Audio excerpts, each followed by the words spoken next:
傳說中，兩位擁有鳩吹之力嘅主持被選中成為鳩吹戰士。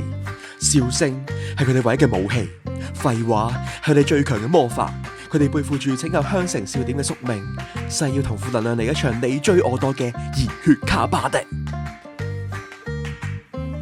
話說咧，嗰陣時去台灣讀書嘅時候咧，撞正疫情，咁咧就要隔離啊！嗰陣時咧去嘅時候咧，唔使21日咁多，仲係隔離14日。然後咧，我同你咧嗰陣時應該係分開時間去噶嘛。係啊，我11月去。你11月去，都唔知佢嚟做乜柒都完啦，佢哋屌。唔係人哋9月開學，11月先去。喂，你哋開學嗰陣佢先俾通知我入學咋？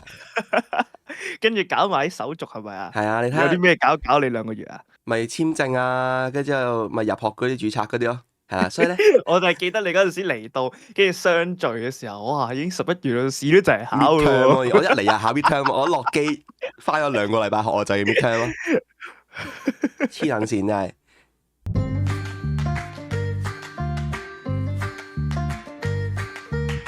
即係佢，我記得係成機都係同一個學校啦，即係自己學校嘅學生啦。咁所以咧，一落機咧，好似鴨仔團咁樣，因為其實都有咁上下年紀啦，咁耐都冇試過再跟旅行團，冇諗到夢回呢個旅行團鴨仔就係呢個隔離，一落機。成班鴨仔啊！大家拎齊嘢未啊？咁啊好啊！我就係同你哋接頭嘅邊個小姐啦咁樣，跟住一齊行，跟住過關啦咁樣。唔知大家會唔會有嗰個心態就係你其實都去台灣讀書啦，咁會帶啲香港嗰啲叫做又唔係手信嘅，但係一啲你自己中意食嘅嘢啊，嗰啲咩啊咁樣咁咧。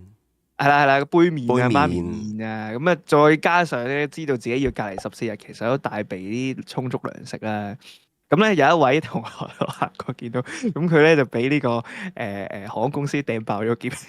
掟爆咩啊？掟爆咗個篋啊！之後啲杯麵都成地都係啊！哎呀，可以而家食咯喎！我記得係有嗰啲海關即係機場職員咧，俾個袋俾佢，可以裝住做咩膠袋啊？我膠袋裝住。俾你啦，個篋我唔賠啊！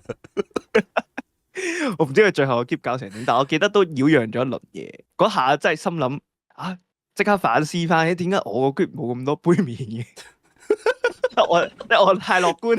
屌，我以為你係反思嘅，你個篋冇包，原來你係反思點解你冇杯麵。咁其實個同學幾醒嘅喎，我覺得可能佢掃到佢帶埋啲外來食品，一定要食台灣嘅咩科學麵，佢冇買到，佢冇買呢個咩半老媽，係咪半老媽？我唔記得叫嗰個牌子叫咩名？咩半老媽啊？係咪老媽拌麵啊？係老媽。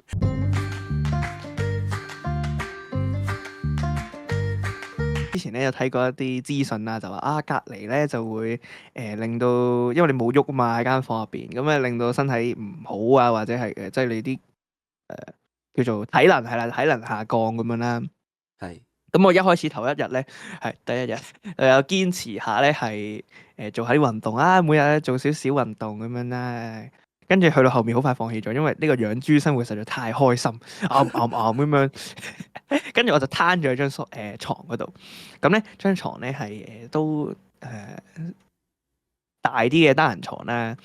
跟住咧我打側頭咧就間房咧都大嘅，你當可能100尺咁樣都 OK 大嘅。個電視咧喺間房嘅另一邊，個芒又唔算大啦。跟住咧，我就係攤喺張床度打側個頭，跟住咧就喺度睇電視，度日如年咁樣。咁最有印象睇咩電視？其實好多節目都睇過，因為睇人哋台灣係啲電視台係點樣㗎？咁樣逐個撳下咁樣，俾我發掘到一路撳咧，發掘到原來我自己咧中意嗰個電視節目咧係睇人釣魚。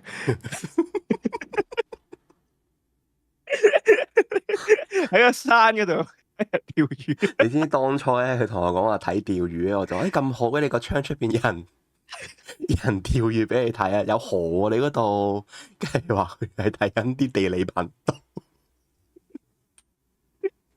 我唔記得咗邊個台啊，但係咧佢有個節目咧係講咧有班漁夫，跟住咧就每個禮拜咧就出海釣魚咁樣，跟住結算話每個漁夫今個禮拜賺咗幾多錢咁樣。一開始咧都唔係幾為意啊，咁咪釣魚咪釣魚咯，跟住睇佢哋同嗰啲咩吞拿魚搏鬥啊，咁樣又幾熱血喎。熱血釣魚。佢有時咧會遇到啲惡劣天氣咁樣噶嘛，咩打風啊！我記得個節目係喺美國嘅，即係美國拍嘅，嗰啲好似東海岸咁樣噶。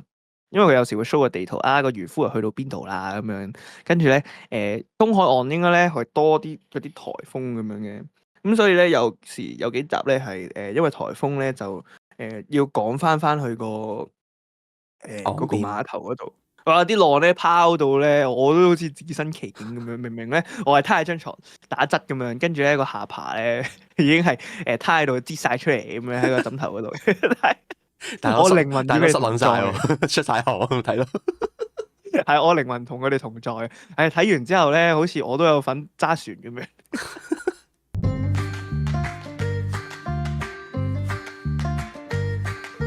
我喺台灣翻香港嘅咧，嗰21日咧就不得了啦，因為我臨時臨急要翻香港啦，所以我 book 唔切香港嘅酒店同埋機票，所以我就選擇咗去澳門度隔離啦。跟住咧，澳門隔離咧，因為佢咧都係好似抽盲盒咁樣嘅，不過你一定係知道有酒店嘅，咁我就知道係酒店啦，咁我就會心諗，應該同我喺台灣嗰次差唔多啦，只不過係時間長少少啫，咁咪再當減肥21日咯咁樣。跟住咧，點知咧去嗰間酒店咧，我發現仆你個街個 WiFi 咧係廢嘅，仆街啦咁啲，因為我事前又冇買啲數據卡啦，跟住我入到去，即係 WiFi 咧個 WiFi 係廢撚到，因為佢係中央 WiFi，佢一層就得一個 router，所以咧你一定要靠住棟門先收到，而且咧你靠住棟門咯都會斷下嘅，係啦，咁變相咧我就不得了啦，我就成個21日咧，我就係靠睇呢個 TVB 為生啦。係啦，我以前係唔會睇 TVB 嘅，我經過嗰21日，我睇埋 TVB，我喺度睇。你睇21日，你分圖咗入邊。係我真係我一起身，我每日我唔知點解我可以咁自律，我每日8點鐘起身，跟住就開始睇翻個早晨先。係啦，香港早晨。咁樣啦，其實我唔記得咗係8點定點，總之我起身係就係香港早晨啦。總之你就係同香港一齊早晨啦，係咪？係啦，跟住睇，跟住又會重播翻啲以前舊嗰啲咩真情啊嗰啲叭咁樣，跟住就開始有呢個，同埋我都係嗰陣先開始知道咧，原來 Frank 逼天地冇咗啦，因為已經變咗叫 Hands Up 嘅節目，跟住我就一齊喺度跳 Hands Up 啦，Hands Up。一齊跳係啊，我真係頭幾日都有啲唔慣嘅，頭幾日都話咩料啊，咩節目嚟啊！但係你當你一個人悶到，你冇 WiFi 啊嘛，你悶到乜都冇得睇啊！你望住嗰個咁嘅台，你就會不如一齊跳下啦！入邊啲人都跳得咁開心，舉高雙手你就會 hands up，hands up，oh hands up，你做幾多點唱啊？跟住咧 hands up 完之後就可以睇翻啲卡通片啊，跟住就東張西望，我回家，跟住佢啲節目。跟住睇到夜晚重溫，因為佢凌晨時分會再重播翻以前嗰啲劇集嘅。跟住我記得我入到去咧，第一日咧就咁啱就係重播緊呢個《護花危情》嘅第一集。咁我咧護花危情，跟住咧好耐冇聽過呢個名。跟住我由第一集就睇到最尾嗰集，呢個就係我成個隔離嘅體驗咯，就係喺度睇 TVB 咯。你係咪睇嗰陣時咧？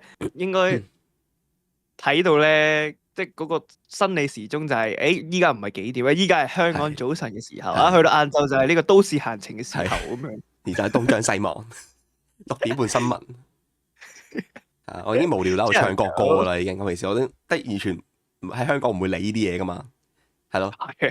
所以隔離係真係會改變一個生活習慣，太強迫噶咯，呢啲係。係啦，呢個就係呢21日我就會統稱叫呢個電子排毒21日。